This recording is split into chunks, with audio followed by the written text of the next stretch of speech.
inviting Chris Young to share with us from your experiences, Chris. What was the consideration that you looked at before embarking on the regional expansion? Perhaps share how Subspace took that path. I guess when we look into regional expansion, my belief, my sincere belief is that as a tech company, the most basic thing is that you can grow fast. And if you start by being local and only focusing on local, then why do you want to do a tech company? So I think the regional mindset or the global mindset must be there at the first place, initially when you start the business. You need to think about it. Even though you cannot execute it immediately, you need to think about it. So for us, it's actually very simple. When we embark on looking into expanding our business, we sell to banks. And when we sell to banks in Malaysia, we knock on all the doors of banks. It is very, very difficult to sell to banks in Malaysia. Very difficult. They are very conservative. As a startup, less than 2 years old, normally they say, you're too young. Will you go bankrupt next year? Why should I use you?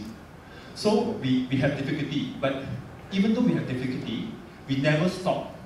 We never stop and say, okay, the mindset is that if we cannot be in we cannot do well in local, how can we go outside?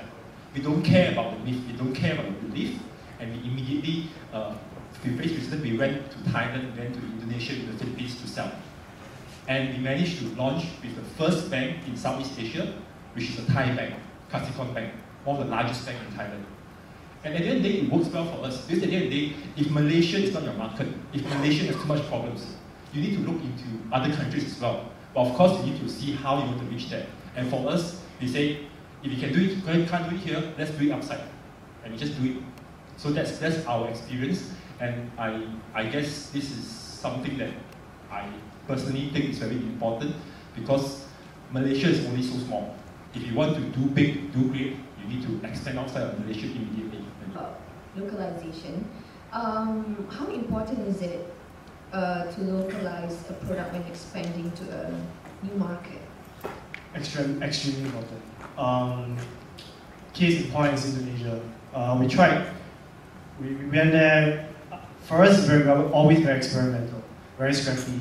We do like prototype sites, and one of the things that we tried to do was to reach out to Instagram sellers, and we built that in English and language, because we thought maybe someone that uses Instagram, the probability of them understanding English is higher because of the demographics. It was so long. I mean, the adoption for that was really poor, so we had to change it to Bahasan and to localize it, and that helped. And I think it's not just localization, just to add on this. I think it's also you know the nuances in the languages. So like if you go to like Taiwan and like Hong Kong, it's although like I mean it's simple and then the more complex language, I mean it's still a lot of differences, and you have to know the nuances. Likewise China. Maybe I can add on localization for us, because we build payment apps. So fortunately, that international regulations that Visa and Master have a certain way of doing things. But in terms of payment, each country will have different payment applications. Malaysia, they have touch and go maps. In Hong Kong, they have octopus card and different payment methods. So I think when I say it's important to think about it, where when we build the system, we think about how can we launch a basic product, meaning that merchants can accept Visa and MasterCard. But then it must also be flexible enough to accept other kind of payments. So that is the thinking. So when you design the whole application, you think that, okay, I want it to be flexible, I want it to be adaptable, so that we can also go into other countries. If architecturally, fundamentally, your platform is not flexible, then you're just limiting yourself from day one. So I guess that thinking is important. This is a question for all three of you. How fast or slow should a company, especially a startup, expand? Of course, timing is key here. Too slow and then you might miss an opportunity. Too fast, you might deliver a subpar product or service to your customers. Is there a sweet spot?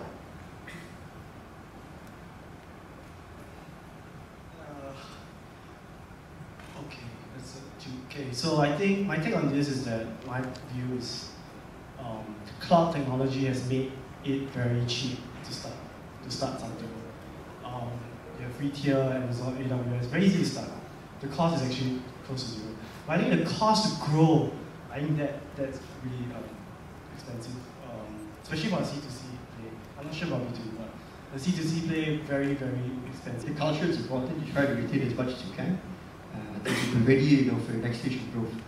But honestly, when you start growing, you just start growing, and nothing keeps up with you. The culture doesn't keep up. Communication starts breaking down. But you got to take the step. So there's never a right time to grow. I think when money is in the bank, when there's revenues to be made, when there's a demand for the product, I'll say go for it. Don't wait.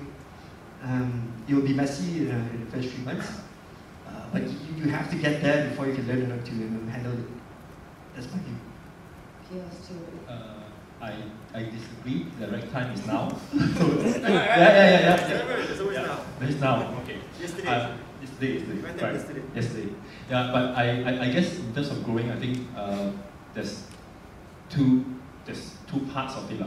One is whether you want to grow overseas, or whether you want to grow and expand your business. So my thought is that if you're looking to Malaysia and you want to go Thailand, so whether if you go to Thailand, whether you have a network effect. So does your operations in Malaysia going to help in Thailand? So that's a big question for any startup to ask. So if not, then you can say, I still want to grow fast, but I will introduce different verticals, different kind of things to grow the market in Malaysia. You're still growing. You don't stop growing. If you stop growing, then your competitors will catch up to you. So for us, our decision is that we need to go to as many countries as possible, because ours is very localized, and going into a country automatically will give us a network effect. So once we launch with banks, the second or third banks will ask about us. So it's very strategic in that sense. So we grow very fast in that area.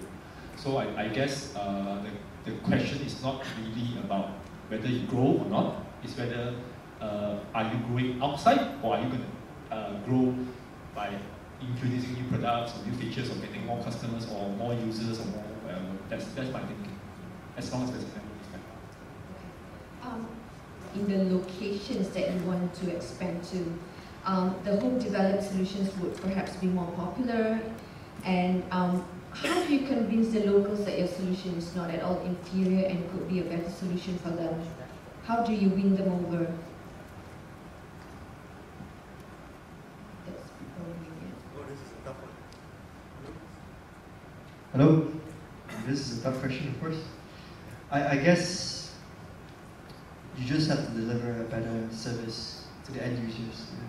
If someone's already a user of the service, and you try to get him to switch, right?